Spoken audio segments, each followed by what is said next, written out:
Assalamualaikum warahmatullahi wabarakatuh. Perkenalkan, saya Khairun Ardiansyah, Prodi Teknologi Informasi UIN Araneri Banda Aceh.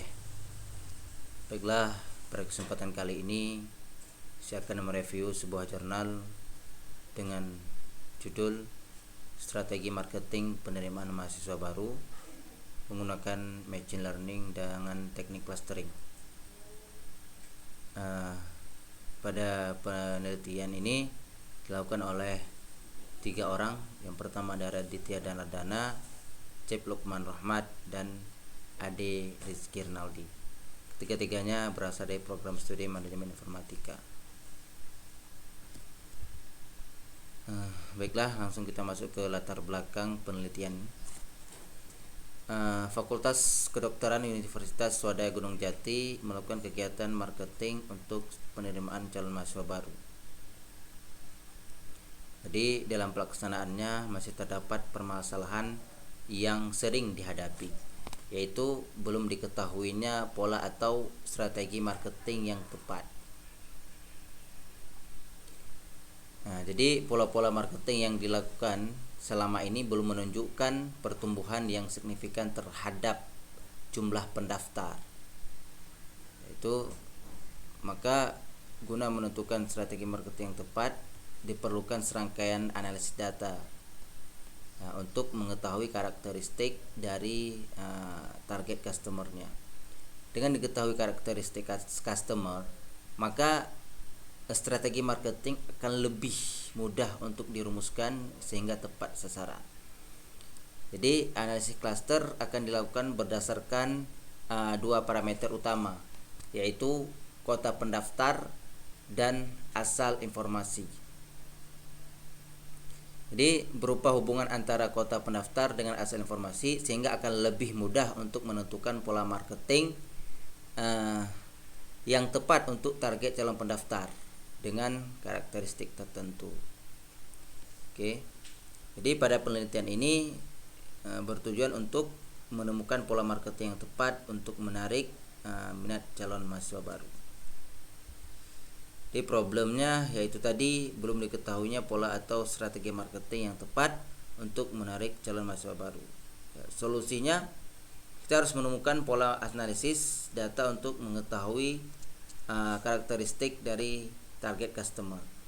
Selanjutnya kita masuk ke metode penelitian. Pada penelitian ini digunakan metode K-means clustering. Di sini ada beberapa tahap. Yang pertama tahap data collection, yaitu pengumpulan data. Pada tahap ini dilakukannya pengumpulan data yang diperoleh dari kegiatan penerimaan mahasiswa baru. Pada tahap ini pula dilakukan pre-processing untuk mengkonversi data yang berupa label dijadikan numerik. Jadi setelah data dikonversikan dari label menjadi numerik, terbentuklah 2 tabel. Tabel yang satu, yaitu tabel pertama ini merupakan hasil konversi label asal kota menjadi numerik.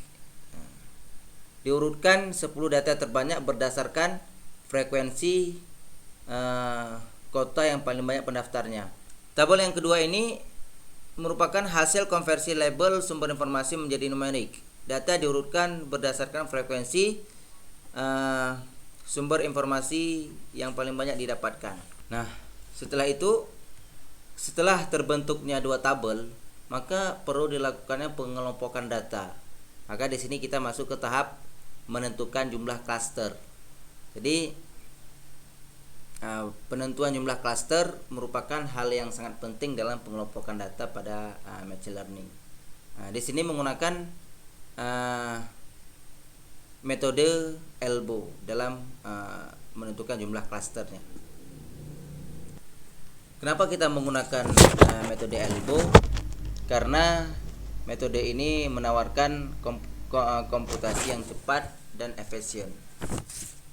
Jadi melalui proses visualisasi menggunakan metode ELBO diperoleh gambaran bahwa jumlah cluster yang optimal adalah 3.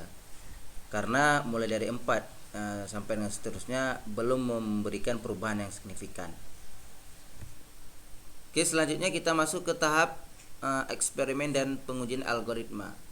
Nah, algoritma yang digunakan pada penelitian ini adalah K-means.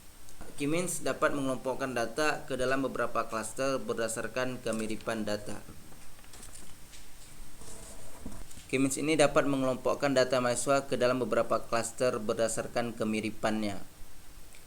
Sehingga data mahasiswa yang memiliki karakteristik yang sama akan dikelompokkan dalam satu klaster, dan yang memiliki karakteristik yang berbeda akan dikelompokkan dalam klaster yang lainnya. Kemudian di sini atribut yang digunakan adalah kota asal mahasiswa itu. Kemudian hasil dan pembahasan. Nah, di sini sudah terbentuk 3 klaster, yaitu klaster 1, klaster 2, dan klaster 3. Di mana dari pada klaster 1 ini 11% dari jumlah pendaftar penerimaan mahasiswa baru. Itu dikelompokkan dalam klaster 1. Sedangkan 56% dari jumlah pendaftar penerimaan mahasiswa baru dikelompokkan ke dalam klaster 2. Sedangkan 33% dari jumlah penerimaan mahasiswa baru itu dikelompokkan dalam klaster 3. Lalu dari gambar 2 ini kita pahami bahwa klaster 1 itu didominasi oleh pendaftar yang berasal dari Kota Cirebon dan luar Pulau Jawa, yang sumber informasinya itu didapatkan dari media elektronik. Sedangkan klaster 2 dinominasi oleh pendaftar berasal dari wilayah Cirebon dan sekitarnya, dengan informasi yang diterimanya yaitu berasal dari kolega dan media elektronik. Sedangkan klaster yang ketiga itu dinominasi oleh pendaftar yang berasal dari luar Kota Cirebon namun masih dalam wilayah Jawa Barat, dengan sumber informasi yang diperoleh adalah dari kolega dan media elektronik.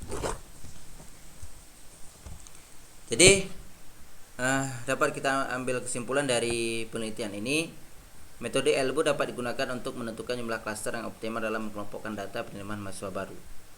Nah, kemudian penggunaan teknologi machine learning K-means dapat memudahkan penentu strategi marketing yang optimal dan efisien. Yang terakhir adalah saran.